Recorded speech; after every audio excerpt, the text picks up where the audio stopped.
Hey, everybody. Good evening, and welcome to another conversation about voting holy in 2024. I hope everybody's doing well, had a good day. So, we are going to get into a conversation about voting myths today. But before we do that, I kind of just want to again say what the purpose of this platform is. My name is Monica, also known as the Holy Politician. My goal is for you to vote holy in 2024, right? And what does that mean? Well, it means voting with holiness in mind. It means voting for truth, voting for righteousness, voting with all of the facts. And so many times we have voted, but we have not had all the facts. And a lot of that is because we haven't been doing our research. And I'm guilty as charged, right? There's lots of times that I've gone to the polls and I have not done enough research or done my due diligence. But playtime is over. We can't do that anymore because we've seen the results of our inaction or our apathy and laziness. We can no longer be passive voters. We just can't afford it. And so I want to implore you to no longer be a passive voter and to vote with holiness in mind. All right. So this applies to the way that you vote for the general election, but also all of the elections in between, in which we're going to talk about that today. Right. So I just want to encourage you when you think about going to the polls, how do the various policy priorities and policy agendas line up with God's truth and God's word? Right. So today I want to talk about five kind of widely held myths that we hear about in local politics or really as it relates to the general election cycle. Five voting myths, things that are floating around and that we just don't have enough revelation on, or again, we haven't done our own research to see the reality and what's true about these issues. So I want to talk about five myths about the US elections. First, the first myth, and you could let me know if you've heard of these myths before, but the first myth is that, the general election is the only election that I should care about. It's the only one that I should participate in. Now, why is that a myth? Because there's more than one time to vote in America, right? How often do we go to the polls? Every 2 years. So the general election happens how often? Every 4 years, right? So we've got the general election, which happens every 4 years, and then we've got the midterm elections, which happens in between the general election. That's why members in the House of Representatives and Congress, they're running for office every other year because they're only in office for 2 years and then they have to run again. And so we miss the opportunity to vote during the midterms because it doesn't get as much attention in media. But the midterms arguably have larger implications for our lives than the general election. And so the difference again is a general election is a national election that happens every 4 years where we vote for who? The president of the United States, right? The midterms happen again on the off years every 2 years, but this is typically when you're voting for your members in the House and sometimes in the Senate at the US kind of national level, but you're also voting for people in the state legislature in whatever state that you reside in. And so, if you are not paying attention to who's running for office in your state legislature, it can have ramifications for you and your families at the state level, but also at the local level. You're voting for judges, you're voting for police chief, you're voting for who's on school board. You've got all these things that are at play at the local level, including voting for commissioners. All of these things are at play, but if you're only voting every 4 years and you're missing an opportunity to inform what's happening right in your communities and right in your states. And so I want you to think about how all of this happens. Like if you're not happy with your roads, if you're not happy with, I don't know, the water and sewage system, if you're not happy with how the local school system is being run, you should be paying attention to local politics and policy, right? And some data that really shows that we're just not paying attention during the midterm is for the 2018 midterm election. There basically 49% of eligible voters came out to vote. But in the 2020 general election, 66% of voters came out to vote. Now that's almost a 20% difference in the people that went to the polls. But that impacts you. So I want to encourage you to not only pay attention to what's happening November of this year, But in 2 years, in 2026, you should know more about what those issues are, and you should be casting your vote. And so that's the first myth, that you should only be voting. You should only be voting during the general election. That's a myth. Myth number two is that people should just vote for everyone in the same party, right? And that too is a myth, right? You can make your own determination on who you decide to vote for when you get in that voting booth. You may prefer, the governor. Maybe you like a governor, they've had a good history, and maybe they don't typically align with your party preference. Like in the state of Maryland, there were lots of Democrats that voted for Larry Hogan, but Larry Hogan was a Republican. He was kind of a more moderate Republican at the time. He's since evolved to become, more conservative, but people liked Larry Hogan. So you had Democrats voting for him, you had Republicans voting for him. He was a pretty popular governor. But that doesn't mean that just because you vote for Larry Hogan that you have to vote for every Republican down the ballot. You don't have to do that. You make a decision on who you want to vote for when you get into that booth. Now, I know that there are often people outside of these voting locations that are giving you a sample ballot, right? And on that sample ballot, many of you just take it. And if you're a Democrat, or if there are Democrats out there that are trying to basically influence your vote, then they'll give you everybody who is a Democrat, and they'll circle it for you, and they'll say, hey, use this when you get into the voting booth. But you don't have to do that. But this is, again, why it's important for you to do your own research and do your own due diligence when you get in the voting poll. The goal is for you not to be influenced by external pressure when you get into that booth.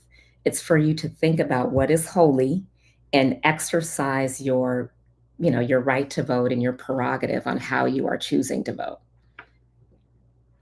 All right, so myth number two is vote for everybody in the same party. You don't have to do that. The third myth is whichever presidential candidate gets the most vote wins. Now, I know that we are smart, right? I know that we know that that is not true, that whichever candidate gets the most vote wins. Why is that not true? We all had US government, right? So we can go back to US government if we need to, but obviously there's something called the Electoral College, which has been, it's written into our Constitution, but people consider it to be old, and people tend to not like the Electoral College. Most people don't even know who their electors are within their state, but literally there are electors in every state that vote for president.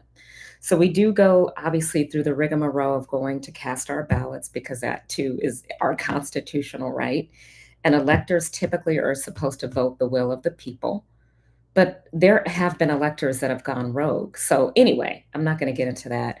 The whoever gets the most votes does not win, because we do not elect a president based on the popular vote, or the basically the general vote. We elect a president based on the number of electoral votes that he or she receives.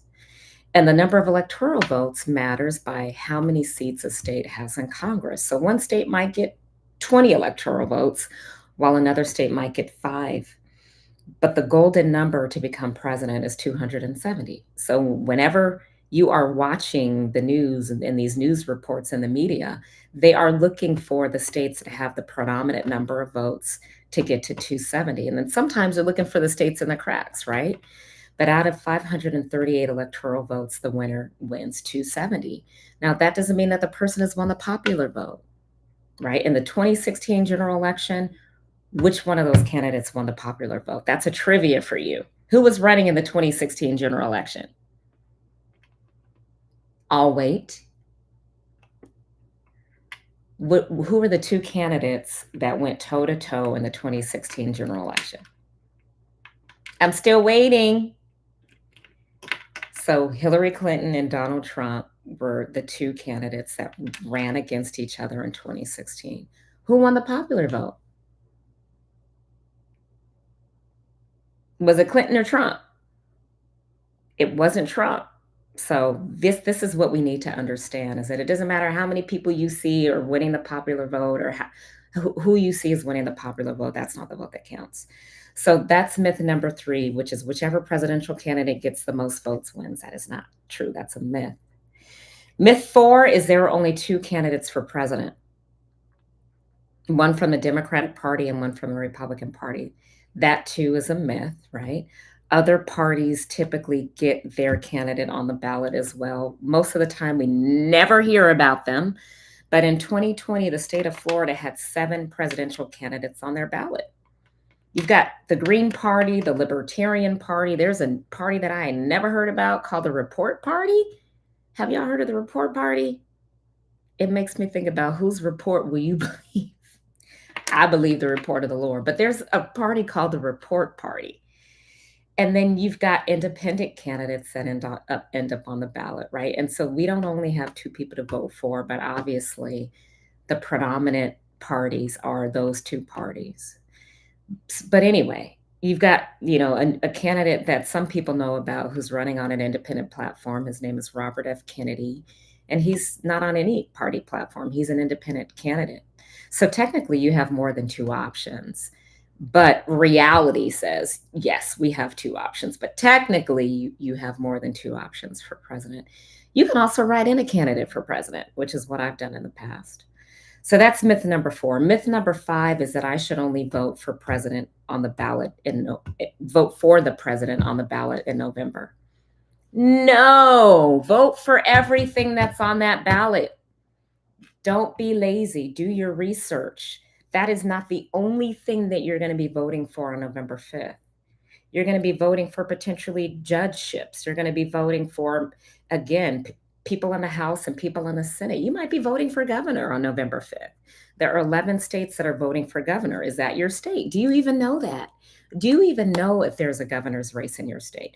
Do you know if there's a Senate race in your state this year? These are the things that we should be studying so that we can look at the candidates, do our due diligence, and make a holy decision, right? So about 30% of you that go to the polls only vote for president and leave everything else blank. Only 30% of you are leaving everything else blank, which means that only 70% of people that go in there vote for more than president. And so we've got to be doing our due diligence, because what happens at the local and state level is much more important than what's happening at the national level. Even though what's happening at the national level is important, it does have implications that trickles down to us.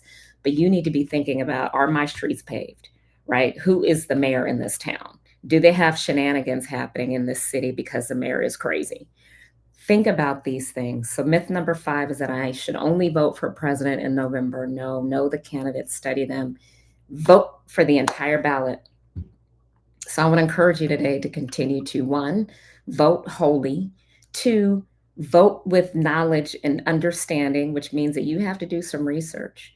There are lots of tools that exist for you to do research on these candidates, right? Obviously, we know the 2 major party platforms. You could Google those party platforms. Again, I want to encourage you, you are not voting for the person. You are voting for the policies behind that person. So forget about personalities and egos and all that other stuff that really is, it's ancillary to the real issue, which is, what do these policies say? How are these policies going to affect my life? How are they going to affect my family? How are they going to affect my children's children? So don't listen to the myths, do your due diligence, and vote with holiness in mind on November 5th. It's right around the corner, literally. So start researching today. Take 15 minutes a day and just use your notes app and start tracking and recording who these candidates are. I'm going to do the same. Hold me to it. Take care. God bless.